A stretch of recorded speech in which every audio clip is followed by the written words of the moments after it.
দর্শক মণ্ডলী আসসালামু আলাইকুম। শিবগঞ্জ নার্সারির পক্ষ থেকে জানাচ্ছি শুভেচ্ছা।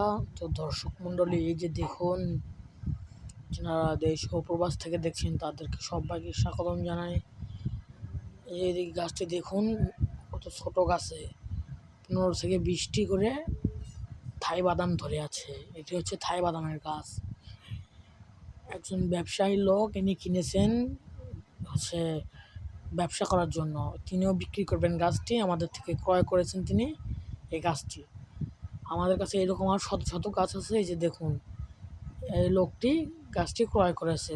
দর্শক মণ্ডলী, আপনাদের যদি এরকম গাছ দরকার হয় বা প্রয়োজন হয় তাহলে আমাদের থেকে ক্রয় করতে পারেন।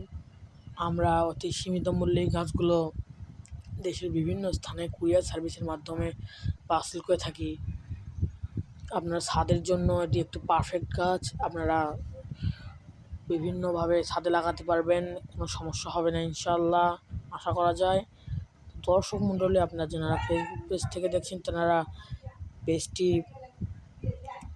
ফলো করে দেবেন, যারা ইউটিউব চ্যানেল থেকে দেখছেন তারা ইউটিউব চ্যানেলটি সাবস্ক্রাইব করে দেবেন। দর্শক মণ্ডলী, তো এই যে দেখুন, একটি গাছে কতগুলি করে থাই বাদাম ধরে আছে। দেখুন, কতগুলি করে থাই বাদাম ধরে আছে, যে একটা অবাক করা কাহিনী। দর্শক মণ্ডলী, এরকম সুন্দর সুন্দর গাছ পেতে আমাদের সঙ্গে যোগাযোগ করবেন। তো দর্শক মণ্ডলী, আমরা আজকের মনে এখানেই বিদায় নিচ্ছি। আপনারা সবাই ভালো থাকবেন, সুস্থ থাকবেন। আল্লাহ হাফেজ।